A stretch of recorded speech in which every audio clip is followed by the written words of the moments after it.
wife needs 10 to 12 non-sexual touches a day. This means she needs non-sexual affection. That means touches that are just indicators to her that you love her today without anything expected in return.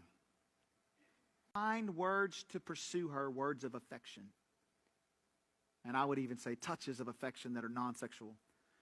Ladies, pursue him with words of affirmation. Tell him he looks good. You can melt him in a moment.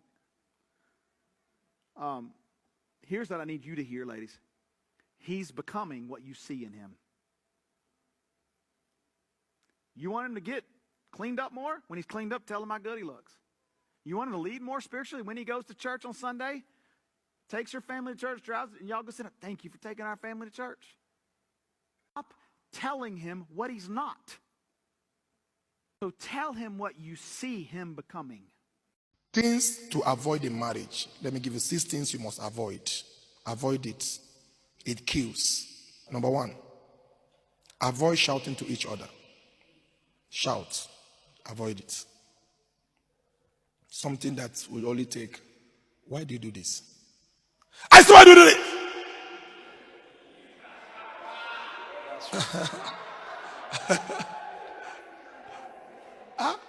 Do you see how all of you shake? The woman or the man will live in fear in her own house.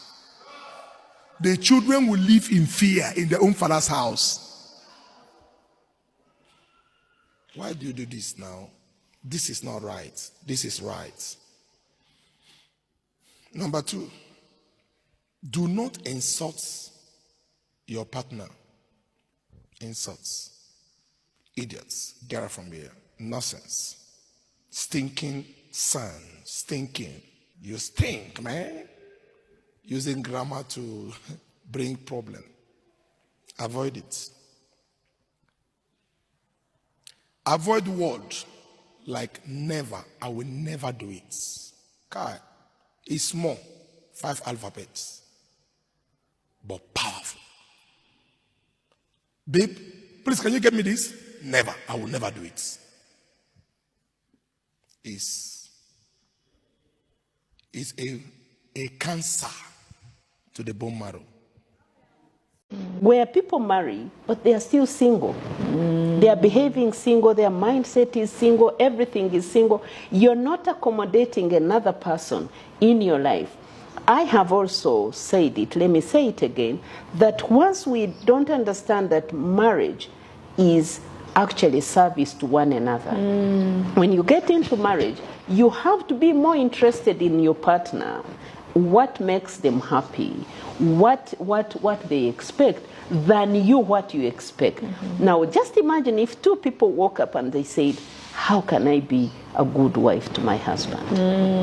I pray that and prayer. vice versa, yes. Women don't forget words. As a man, what they tell criminals is what they should tell you. You have the right to remain silent. How to reconcile differences that you have to become someone that you are not before. You have to learn new skills that don't come natural to you. You don't live by instincts. I told women too, 2 days ago, when you are communicating with a man, don't confront. Men are warriors. Standing in front of them means fight. Don't criticize. Don't complain, even though that's what comes to you naturally. As a woman, you are given the gift of detail, so you pick out the only thing not working. Your eyes is kind of blind to the things that are working. So this is what you need to do as a woman. Before you can complain about something about your husband, please compliment him about something he's doing well. Resist the temptation to focus on only what's not working. Is somebody getting what I'm saying? So, by the help of the Holy Spirit, you get knowledge and you now apply that knowledge in relating with your spouse. That's why some of the books I recommended will help you. It's about not living with your spouse according to knowledge, not according to instincts. Your instincts will fail. Your husband is not a woman. The things you like as a woman, he won't like. Your wife is not a man. The things you like as a man, the way you talk to him. Women don't forget words. As a man, what they tell criminals is what they should tell you. You have the right to remain silent. Anything you say will be used against you. As a man, when in doubt, use sound, not words. Use sounds, because later you can translate the sound to anything as the need arises. But once you say those words, the woman will never forget. Is somebody getting what I'm saying? Honestly, I thought that every morning my husband would wake me up with a kiss and say, "Sunshine, good morning." Now my expectation, now your expectation. So I had expectation, just that it was cut short. He wake up in the morning, just pass. And no, the normal approach would be, how can you just see somebody in the morning, you won't say good morning? What's the problem? But I started greeting him. God just said, do whatever you see wants your partner to do for you. Take the initiative and do it for them. And so I'd wake up in the morning and say, "Good morning, honey." He was sometimes, I walk past. Or, and I kept doing this. So one morning he woke up and said to me, "Good morning, baby," and kissed me on the forehead. I say, this thing, they work. So if it worked with that, then it worked with money. I found out that that's the secret for him. So you may need to be a bit more patient and then take the initiative and show the person. Don't always make it about fighting and shouting. However, if you're one of those people who think that if I correct my wife, she will cry, that's why I don't like correcting her, it's dangerous even for her. Cry, no, they kill anybody. She cry, she'll clean her eye. Where they cry, they see road, she will do the right thing. For we men, there's a way we handle things that for me as a man, I get irritated. All this our ego and pride. Let's drop it and communicate it. You feel disrespected, communicate it.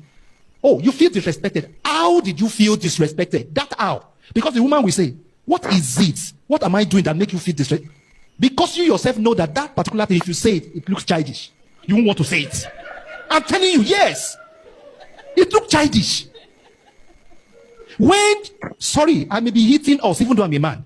But you see, in this world of counseling, I've seen so much that even when I get home, I feel, what is wrong with us? What is wrong with us, for goodness sake? The way you were brought up is different from the way she was brought up. So if she's acting differently, it's because she has not seen it from your own perspective.